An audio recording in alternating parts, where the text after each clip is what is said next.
জগদ্ধাত্রীকে বাঁচাতে গিয়ে গুলি খেয়ে খারাপ অবস্থা হলো গরিমার। হ্যাঁ বন্ধুরা, এমনটা দেখা যাবে, তাই সম্পূর্ণ জানতে ভিডিওটিতে লাইক দিয়ে পুরো ভিডিও দেখতে থাকো। গল্পের শুরুতেই দেখা যাবে জগদ্ধাত্রী সাধু ঘটকবলকে কল দেয়। তখনই সাধু ঘটকবল গাড়িতে থাকে। গাড়িতে থাকা অবস্থায় সাধু ঘটকবল ফোন রিসিভ করলেই জগদ্ধাত্রী বলতে থাকে, সাধুদা আপনি কোথায় আছেন? তখনই সাধু ঘটকবল বলতে থাকে, আমি গাড়িতে আছি, এই তো তোমাদের নিমন্ত্রণ নিয়ে আসছি, কবজি ডুবিয়ে খেতে হবে তো। তখনই জগদ্ধাত্রী বলতে থাকে, একদম ঠিক কাজ করেছেন সাধুদা, আমার অনেক ফোর্স দরকার। তখনই সাধু বলতে থাকে, কি হয়েছে জ্যাস, বলো আমাকে।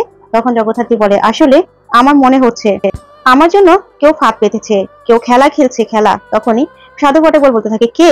তখন জগদ্ধাত্রী বলতে থাকে, ওই প্রমিতা বসু অন্তরালে আছে।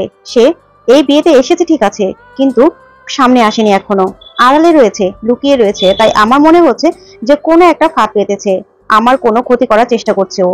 তাই আমার ফোর্স দরকার। আসলে আমার ননদের বিয়ে তো, আমাকে তো অনেক কাজ করতে হবে, আমাকে ব্যস্তও থাকতে হবে, তার জন্যই আপনার হেল্প চাচ্ছি আমি সাধুদা। তখনই সাধু ঘটকবল বলতে থাকে, তুমি একদম চিন্তা করো না জেস, আমরা আছি তো, তুমি একদম চিন্তা করবে না, তোমার কাজ পর্যন্ত পৌঁছতেও পারবে না ওই প্রমিতা বসু। তখন জগদ্ধাত্রী বলতে থাকে, আচ্ছা ঠিক আছে, থ্যাংক ইউ সাধুদা। এই বলে ফোনটা কেটে দেয় জগদ্ধাত্রী। ঠিক তখনই সেখানে রাজনাথ মুখার্জি চলে আসে। আর রাজনাথ মুখার্জি এসে জগদ্ধাত্রীকে বলতে থাকে, তোমাকে অনেক ধন্যবাদ জগদ্ধাত্রী।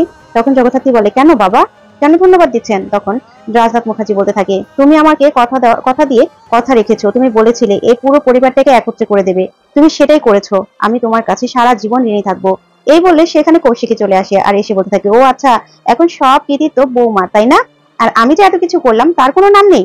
তখনই রাজনাথ মুখার্জি হেসে দেয় আর বলতে থাকে, কি বলছিস মা, তুই তো আমার সবকিছু। তখনই কৌশিকী বলতে থাকে, না না, আমার কথা তো তুমি একবারও বলনি জেঠুমনি, আমি কিন্তু এইসব ব্যাপারে খুব হিংসুটে, তুমি তো জানো।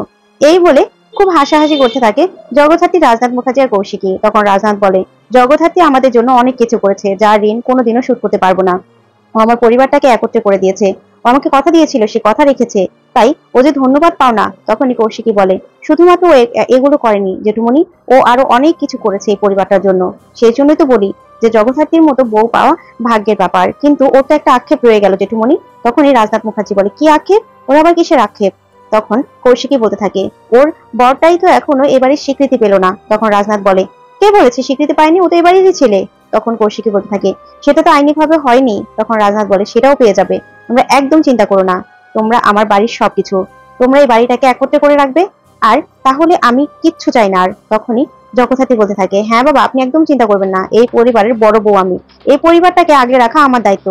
তখনই রাজনাথ বলতে থাকে, তোমাকে আরেকটা দায়িত্ব নিতে হবে মা, আজকে যেন গরিমার বিয়েটা ঠিকঠাক মতো ভালো ভালো মিটে যায়, সেই দায়িত্ব তোমার নিতে হবে। তখনই জগদ্ধাত্রী বলতে থাকে, বাবা আপনি একদম চিন্তা করবেন না, গরিমার বিয়েতে কোনো রকম কোনো অসুবিধা হবে না। তারপরে আমার আরেকটা গুরু দায়িত্ব হবে, আমার এই বড় ননদকে বিয়ে দিয়ে তাড়াতাড়ি করে শ্বশুর বাড়িতে পাঠানো। তারপরে কৌশিকী বলতে থাকে, দাঁড়া দেখাচ্ছি তোকে মজা। এই বলে সবাই খুব আনন্দ করতে থাকে। ওইদিকে মেহেন্দি আর উৎসব আড়াল থেকে সবটা দেখতে থাকে। তখন মেহেন্দি বলে, দেখেছো সবাই মিলে জগদ্ধাত্রী জগদ্ধাত্রী করছে, আর তোমার বাবাও কেমন করছে? তখন উৎসব বলে, হ্যাঁ দেখছি তো, বাবা তো এখন জগদ্ধাত্রী জগদ্ধাত্রী করে একদম কুল পাচ্ছে না। তখন মেহেন্দি বলে, হ্যাঁ জগদ্ধাত্রীকে চোখে হারাচ্ছে তোমার বাবা, দেখতে পাচ্ছ তো, সবকিছু এখন ওরাই নিয়ে নেবে, তোমাকে না জাস্ট এই বাড়ি থেকে বের করে দেবে। তখন উৎসব বলে, এটা কোনোদিনও হবে না মেহেন্দি।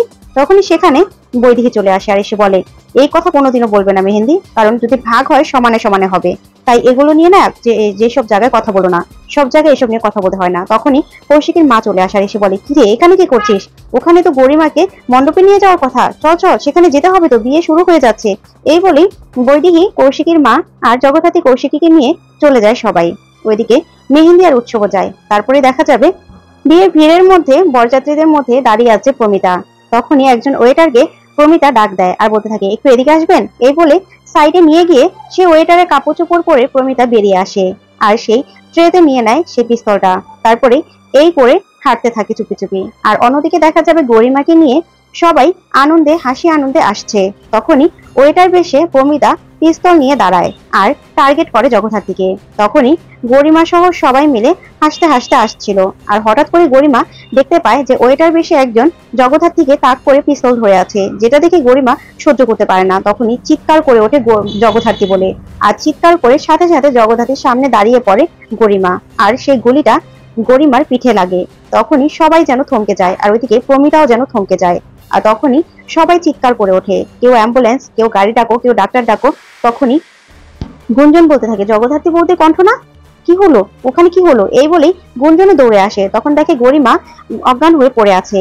তখন সবাই বলতে থাকে, গরিমা চোখ খোল, গরিমা চোখ খোল। আর এইদিকে জগদ্ধাত্রী প্রমিতাকে দেখে দৌড়ে যায়, কিন্তু প্রমিতাকে ধরতে পারে না। প্রমিতা একটা গাড়িতে করে ওখান থেকে পালিয়ে যায়। তখন জগদ্ধাত্রী বলতে থাকে, পালিয়ে গেল, এখন কি করব? তখনই স্বয়ংভু চলে আসে আর বলে, কি হয়েছে জগদ্ধাত্রী? তখন সাধু বটকবল সহ সবাই চলে আসে। তখন জগদ্ধাত্রী বলে, প্রমিতা বসু ছিল, প্রমিতা বসু পালিয়ে গেল। তখনই হঠাৎ করে জগদ্ধাত্রীর মাথা ঘুরাতে থাকে। তখন স্বয়ংভু বলতে থাকে, সকালে মাথা ঘুরাচ্ছিল, এখনো তোমার কি শরীরটা ঠিক নেই? তখন জগদ্ধাত্রী বলে, আমার কিছু হয়নি, জাস্ট মাথাটা ঘুরেছিল, ভালো লাগছে না, চলো গরিমার কাছে যেতে হবে। এই বলে দৌড়ে গরিমার কাছে চলে আসে জগদ্ধাত্রী। আর ওইদিকে গরিমাকে ধরাধরি করে সবাই হসপিটালে নিয়ে যায়। তখনই গুঞ্জন আর কৌশিকী বলতে থাকে, কে ছিল জগদ্ধাত্রী? তখনই গুঞ্জনকে জগদ্ধাত্রী বলতে থাকে, গুঞ্জন, তোমার দিদি প্রমিতা বসু ছিল, আমাকে মারতে এসেছিল। যা শুনে গুঞ্জন পুরো চমকে যায়। তারপরে দেখা যাবে শুয়ে আছে কল্যাণী সরকার। হঠাৎ করে দরজার নক দিলেই কল্যাণী সরকার বলে, দরজা খোলা আছে, চলে আয়। তারপরে জগদ্ধাত্রী সহ সবাই ভিতরে গেলেই কল্যাণী সরকার বলতে থাকে, প্রমিতা তুই চলে এসেছিস, কথা বলছিস না কেন? তখনই কল্যাণী সরকার উঠে দাঁড়ালেই দেখতে পায় জ্যাস তার দলবল নিয়ে দাঁড়িয়ে আছে। তখনই কল্যাণী সরকার বলে, তুমি এখানে?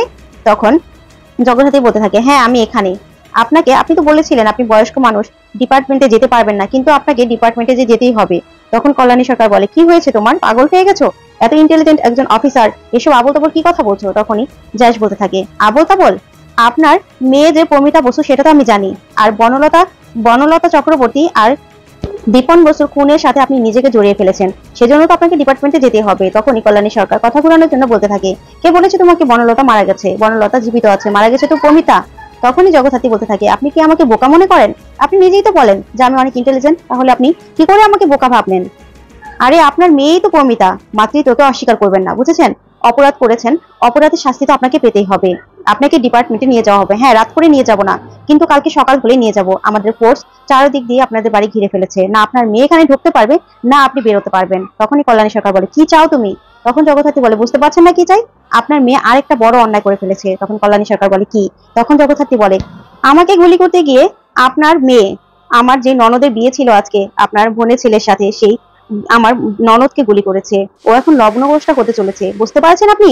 ও এখন লগ্নভ্রষ্টা হতে চলেছে, ও হসপিটালে। যা শুনে দাঁড়ানো থেকে বসে পড়ে কল্যাণী সরকার। তখনই ওখান থেকে জগদ্ধাত্রী আর স্বয়ংভু বেরিয়ে চলে আসে, আর সাধু বটকবল পাহারায় থাকে। তারপরে জগদ্ধাত্রী হসপিটালে আসলেই সেখানে রীতিমতো সবাই জগদ্ধাত্রীকে ঘিরে ধরে। তখন প্রীতি বলতে থাকে, জগদ্ধাত্রী, আজকে তোমার জন্য আমার বোনের এই অবস্থা। আমার বোন আজকে মৃত্যুর সাথে লড়াই করছে শুধুমাত্র তোমার জন্য। তুমি সবসময় ক্রিমিনালদের সাথে ওঠা বসা করো, তাই তোমার যে কোনো সময় যে কোনো কিছু হতে পারে। আর তার মধ্যে আমার বোন তোমাকে বাঁচাতে গিয়ে আজকে আমার বোনের এই অবস্থা। তখন জগদ্ধাত্রী বলতে থাকে, প্রীতিদি তুমি কি বলছো এসব? তখন প্রীতি বলে, হ্যাঁ, ও কত স্বপ্ন দেখেছিল, ও বিয়ে করবে, সংসার করবে, কিন্তু সেটা হলো না, একমাত্র তোমার জন্য। তখনই জগদ্ধাত্রী বলতে থাকে, দেখো তোমরা ভুল করছো, তোমরা ভুল করছো। আমি এই পুরো পরিবারটাকে একত্রে করে রাখতে চেয়েছিলাম।